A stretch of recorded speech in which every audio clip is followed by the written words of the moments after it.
UCLA is a university with unlimited possibilities for students that desire world-class academics and research, unmatched diversity, incredible cultural and social opportunities, successful alumni and career networking, first-class campus facilities, plus America's top intercollegiate sports teams. Located in Westwood, just a few miles from the Pacific Ocean, UCLA's 1 square mile campus is surrounded by famous cities such as Bel Air, Beverly Hills, Brentwood, and Santa Monica.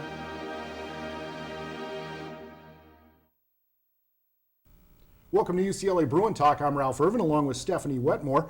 For this show, it's summertime here on campus, so we're going to take you inside the UCLA Athletic Department to see how some of the things operate beyond just the players and coaches. We'll start off by seeing how some prospective student athletes get their first look at the UCLA campus.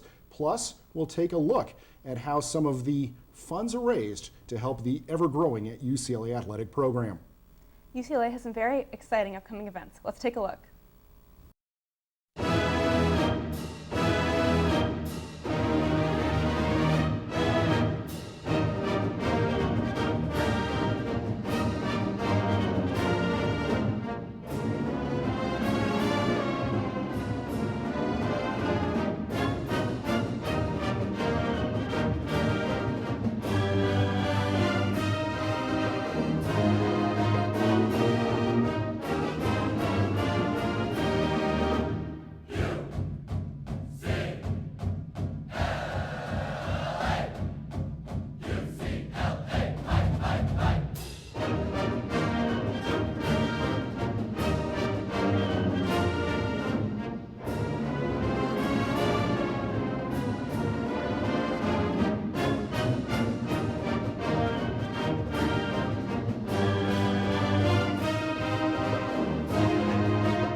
The Dashu Center for International Students and Scholars enhances the UCLA experience for international students, as well as brings a global perspective across the entire university.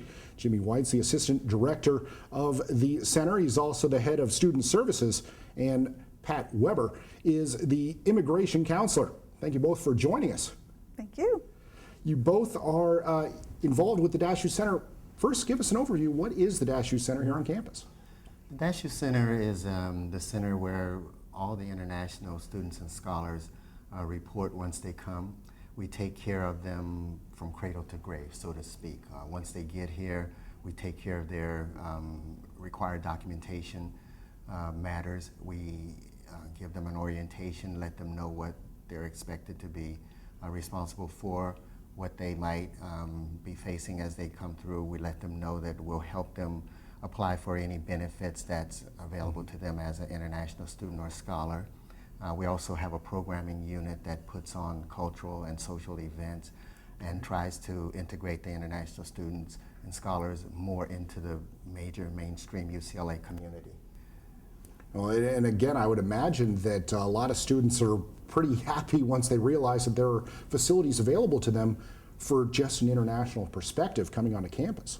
Yeah, that's very true, because they feel that we understand them, we understand where they're coming from, we understand the challenges that they face, and they feel very comfortable talking to us. Our counseling staff is fabulous, very knowledgeable, and our goal is to make them feel comfortable and that they understand what their responsibilities are as international students, so that they can then focus on their academic and other activities at UCLA. Mm-hmm. Pat, this question might apply more to you, but can you tell us about the role of the Blue and Gold and how it applies to the athletic department and students within that? Well, it's a great organization. It's a group of students selected. They're top students, great personalities, and serve as hosts at the UCLA football games for incoming or recruits, high school recruits. They also serve as hosts touring the campus, not just for international prospective athletes, but for other students and other groups as well. So it's very important. How do you find students like that? Are they usually younger? Are they seniors? Somebody a bit older? Well, they apply through the Mike Sonheimer's office. There's an application process and a screening process, and they pick the best of the best. Well, I would imagine that it's kind of an interesting sell, so to speak, interesting process to share the UCLA experience over the course of one tour. Yeah. I think it's an invaluable experience for the students. It provides a great service to the university and to the athletic department, but it also gives the students a chance to get out and learn more about the university and how it works, and make valuable connections that can help them later on in their, thinking about what they want to do in their careers. It also provides a lot of good connections for incoming students who've been hosted by the Blue and Gold staff when they were being recruited or when they were being considered for UCLA. It's a wonderful organization. It's well run. The leadership is great. Mike and his staff, Mariala, and those guys are the best.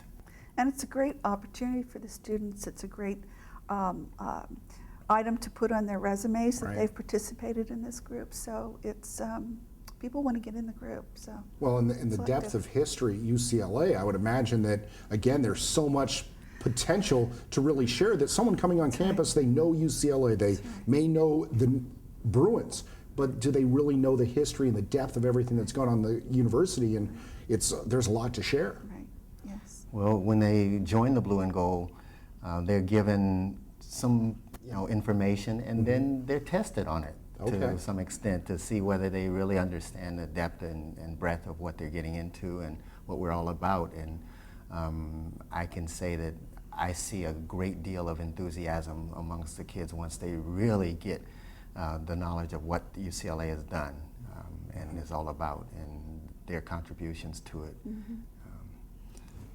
Jimmie, for your role in student services, so let's say a student comes in typically, what would your involvement be in their career as far as their time through UCLA? Whatever they need. We don't have the answers to all their questions, but we know where they can find them if we don't have the answers. Okay. We do a lot of counseling and advising on the visa and immigration stuff, but when students come in and they have other needs, academic needs, personal needs, they're having problems, they're lonely or they're homesick, we know exactly where to send them. As they get along in their careers, their academic career, and move closer towards matriculation, they start thinking about their careers. We have some workshops that we put together with career services and other units on campus that help the students understand the processes within which they need to get involved to find their way towards their career goals. Well, and Pat, I would imagine your role in working in immigration, there's a lot that goes on there that is away from UCLA that, I mean, there are a lot of hurdles that you go through with almost every student. There is. Immigration regulations are very, very complicated, and we try in our orientation programs to give the students the basics that they need to know, but also the references. If they have questions on a Sunday night, for instance, they can go online and find that information, and then hopefully, if it's not answered, make an appointment with a counselor, can sit down face to face and explain to them what options and what they're talking about. But we try to keep in touch with the students as well through emails and listservs, because immigration can change regulations, can change their policies overnight, and so we need to let these students know what's going on. And also travel regulations can be very tricky. So for students going home for the summer, we need to let them know if they can expect delays, if they have to get a new visa to come back in, or any issues at particular airports. Well, and again, when you're talking about anything international, things are changing not only from the United States end, but maybe from where they're from as well. Absolutely. Yes. And those hurdles, again, change constantly, and so you might have days where it's going to be slow and suddenly something changes and the phones light up. Yes, that's true. Or they come in person and say, how can I get home? And we try to help them, and our staff, as I said, is fabulous. We all go out of our way to help students and make sure that they're understand and they're comfortable and know what they can and can't do. I know that there is a lot of international interest in UCLA, but a lot of the population on campus here is from California. Would you say that there's a large international interest or a lot of international students here? We have about 3,300 in the various visa categories, students and scholars. In addition to that, we have another 600 who are faculty and staff who are here on work visas. So we have a very large international community from over 120 countries. It really makes UCLA one of the most unique campuses because of that international mix. I agree. Well, Stephanie mentioned international interest. I would imagine that you get inquiries from all over the world regarding things, again, from everything, from any discipline of study, all the way down to just the fact that it's UCLA. Yes. That's true. I'm headed to China next week, and I can expect what I always get over there, which is a lot of questions about how can I get involved with applying to UCLA. And scholars and executives from organizations are always interested to come over here and either get involved on research or to do continuing education type of programs, and the interest is humongous. And you know, our reputation as the best NC2A student athlete programs in the world precedes us. The Dashu Center, so once a student is enrolled, I know they're very involved in it at the beginning of their career, but as they go through, do you still think they're just as involved, or does it kind of taper off as they get older? It depends. We have programs throughout the year to encourage them to come and meet new students or meet students from other areas. A lot of it are scholars, for instance, who are just in their departments maybe doing research, and they really don't have the student groups to belong to. Okay. So we have events quarterly in our office, what we call coffee breaks, and they always have a theme. Today is one, in fact, and it's an American 4th of July, a little late, but that's why we're dressed in red and blue today. And so those are great opportunities for students and scholars to come together, meet the staff, very relaxed, there's no program, share some food, and but there are other programs that go on throughout the year that students are included in as well. Great.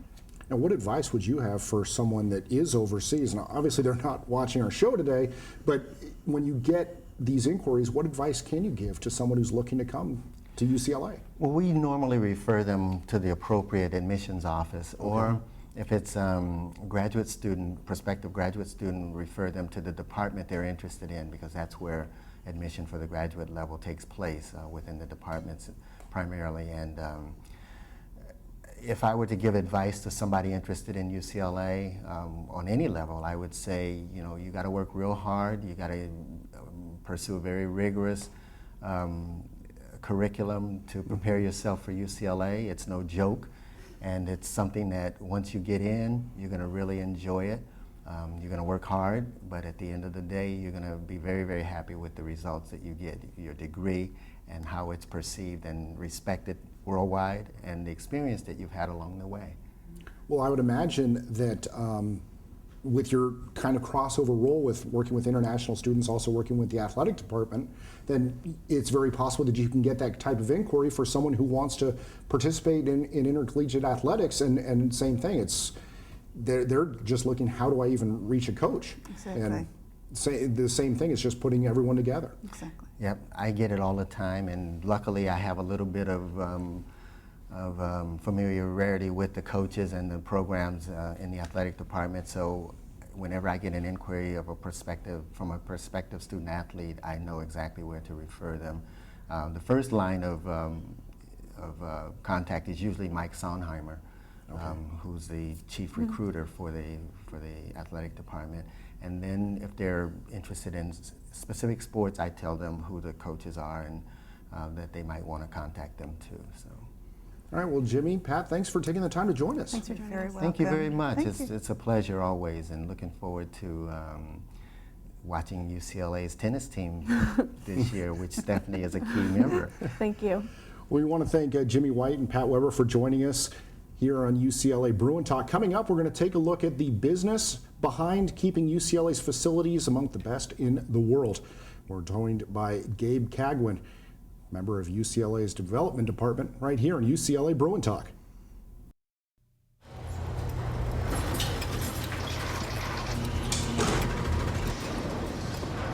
A trophy can be made just about anywhere. But there's one place where champions are made.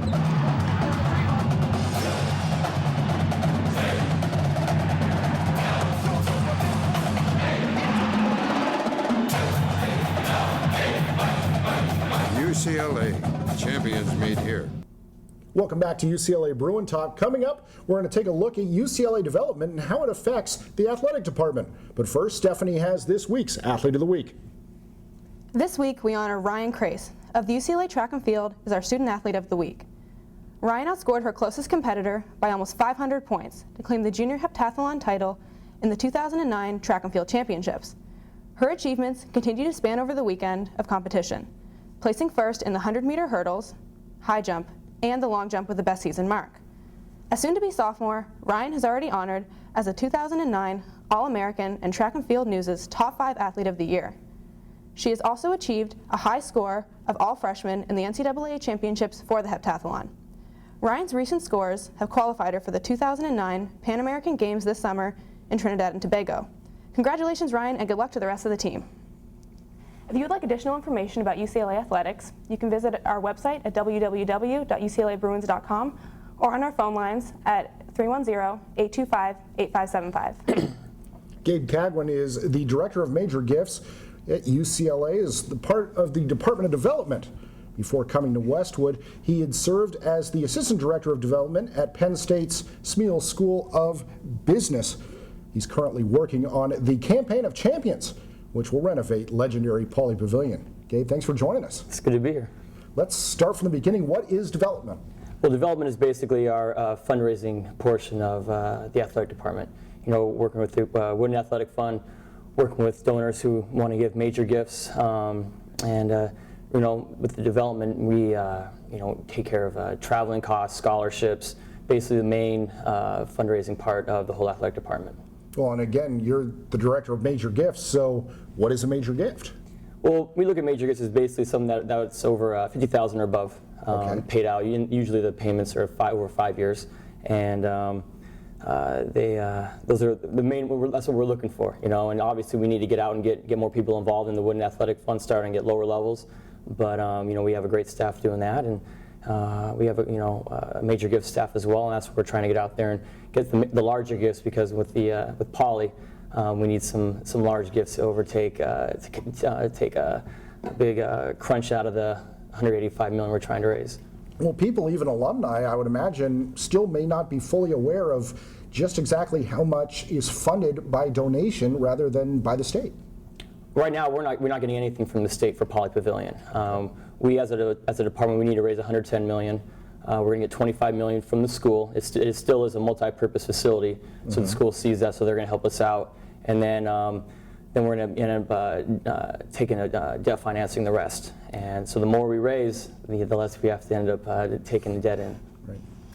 Let's talk a little bit about your career before you got here. You were an academic advisor in Tulsa, and now you've moved into development. What's with the change in career and, well, location? Well, academic advising wasn't what I wanted to do initially. I played basketball at University of Buffalo. Was fortunate enough to have a mentor there, and he ended up talking with me, and kind of followed his footsteps, got my master's, and then finished my PhD there. And when I was doing that, my ultimate goal for getting a PhD was to work in senior administration within either the academic or athletic administration. And one of my mentors when I was finishing was the former vice president for development at UB. Okay. And that's kind of where the development came in. But young, not any full work experience, it's kind of hard to. It's easier to get a job when you have a job, but when you don't have a job, you take the best job possible, and it's so hard to get into athletic administration. So I got lucky, got the job at University of Tulsa. They helped me, get some development experience there, knowing it was, that I wanted to get into development. And I got lucky with Penn State, and then it's time to move back west. So. How did you get your connections back out here? Are you from here originally, then you decided to kind of work back out here? Well, I played basketball at University of California, Irvine my freshman year, and Dan Guerrero was the AD there when I was there. So I was able to, and I kept in touch with a lot of friends out here, and with my family being, everyone's from Seattle, it was just a natural fit to come back. And the staff we have, when I came out here on the interview was unbelievable. I mean, it's the greatest intercollegiate athletic department in the nation, so it was a no-brainer to come back out west, especially to UCLA. Recently, Ben Howland sent out a Twitter that was crediting you with putting on an event. What was the event that got so much praise from the basketball coach? Well, you know what, we're really trying to, you have Coach Wood and you have, Herrick, and you had Coach Lavin, and now Coach Howland, and there seems to be a lot of different eras. Everyone they kind of connect to one coach, and what we really want to do is make it a family. Regardless of the coach, it's still UCLA basketball. And it's still, being a part of the UCLA family. And what we wanted to do was to, try to bring everyone back and get everyone excited about what we're trying to do with Poly. If it wasn't for them, we wouldn't be able to do this.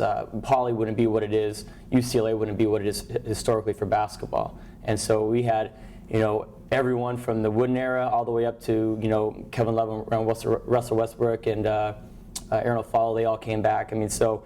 All eras came back, and it was a lot of fun. And it was just, I think they really appreciated being able to be a part of what we're trying to do and hear all the plans. And it's the first step in what we're trying to do here at UCLA. Let's talk a little bit about Poly Pavilion, considering it is the biggest, stadium on campus. Right. What are the new plans for it, and how do you see everything panning out within the next couple of years?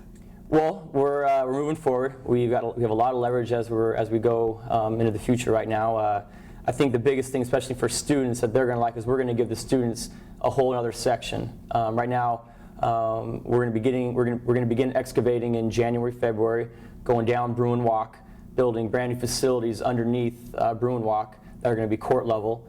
And with that, what's going to happen is since they're going to be coming out on the north side, the teams, because the locker rooms will now be on the north side, they're going to flip-flop. So now the students will go from the north side to the south side.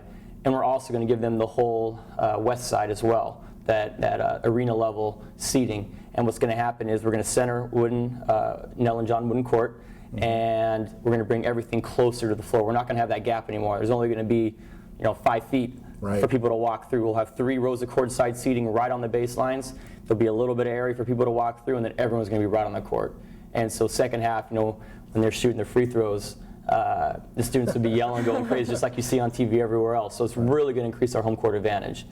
A big thing about UCLA, do you anticipate the students camping outside before the games like they usually do, or do you think that line will be kind of cut down? We hope so. We hope to keep it going. Yeah, we hope to get a higher demand, and we just want to make the student experience better. Because ultimately, without our students, without our alums, without our fans and supporters, we don't have a program.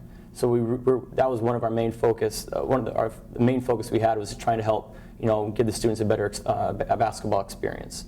Well, and again, you increase the student experience, that also creates the atmosphere in the arena, and I assume that that's going to then translate to a lot of new amenities for season ticket holders, et cetera, coming back, that it's going to be more exciting, but there's also going to be a lot more for them to do. Right. No, when we are finished with this, with the renovation, this transformation of Poly Pavilion, it's going to be one of the top basketball arenas in the nation again.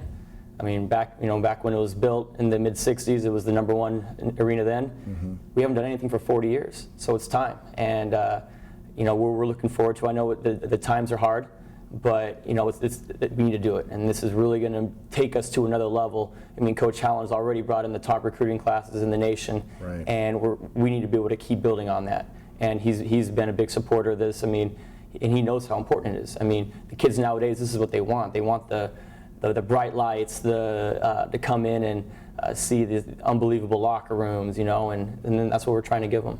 Well, and when you talk about new arenas these days around the country, first thing people start wondering about is it just going to be glass? It's going to be suites? It's going to be for people that aren't me? And you're going to maintain the college atmosphere of Poly.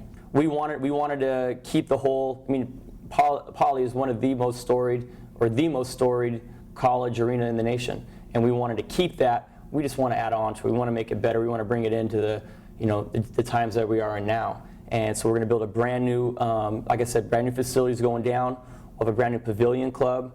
Right on top of that, that'll you know, serve food. You know, people can come in and just relax. You know, watch the TV on some flat screens. Build a brand new outer shell, a concourse lobby area for people to come. That'll increase fan circulation. Right. Huge pictures up.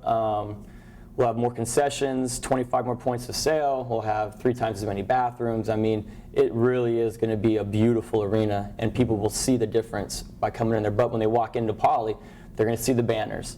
You know, instead of the old scoreboard, we'll have a brand new HD scoreboard. You know, we'll have the LCD ribbon going around the outside on the top. I mean, but it's still going to be Poly Pavilion. They're going people when teams come in, they're still going to see all the banners. Mm-hmm. Can you talk a little bit about, I mean, you kind of talked about it in your last question, but you know, since the 1960s, nothing really has happened in Poly Pavilion. When we walk in there now and 2 years from now, what will we see that will remind us of things that did happen that long ago? Well, I think first off, walking into the lobby, you're going to see, we're going to be able to display a lot of historical images and showcase the history of UCLA basketball with huge pictures, you know, Bill Walton and Baron Davis and Kareem, we don't have right now. You know, like I said, when you walk in, you'll see the banners. The seating, we're not changing so much the seating on the sides. So when you walk in, you're still going to see the same framework of Poly. You know, it's still going to be Nell and John Wooden Court. I mean, that's important. But the setup will still be the same. It's just going to have a nicer, more up-to-date feel. Well, and you talk about Poly. There's also going to be a new aquatic complex on campus, the Speaker Aquatic Complex. So people may not even be realizing how much has happened and continues to happen, maybe beyond just basketball. There's work going on in sports all across the athletic department. No, there is, and you know what? People now, like when I have meetings, people just want to come onto campus and walk around and take a look. They'd rather drive out to campus than me go see them in their office. They want to come walk around. You know, if they bring their kids, they want to show their kids around. And you know, we're in the process of trying to move the soccer stadium back out from Drake Stadium to the North Athletic Field, and that's really going to improve again the home court advantage because you're going to be right on top of the action. You know, that's hoping we'll do that in the next year or two, which will really, I think, will improve the programs. Even though right now they're top in the nation, hopefully we can keep that going and sustain it. Well, what kind of work would you be looking at for the soccer stadiums? You know, lighting. We need to put together you know, lights so they can play at night. Stadium lights, brand new scoreboard, press box, brand new bleachers going across. Increase the seating, make the seating better. I mean, you go to a game at Drake Stadium, you got the track in front of you. You can't, you know, everyone's yelling, but you're on the field, you can't hear it. I mean, you know, former players will tell you when the crowd is into it and they're going crazy and they hear you, that gives you a little extra adrenaline rush. And so when we get those fans on top of the field, it's going to be nice. And then also we're going to build a clubhouse on the end zone, on the side, on the bottom goal side as well. Okay, well, Gabe, thanks for taking the time to join us and tell us all these exciting new things. It's been great. Thank you. Thank you. Thanks. I want to thank Gabe Cagwin for joining us, as well as Jimmie White and Pat Weber. Thank you for joining us as well here at UCLA Bruin Talk, your inside look at UCLA athletics. For Stephanie Wetmore, I'm Ralph Irvin. So long for now. Bye.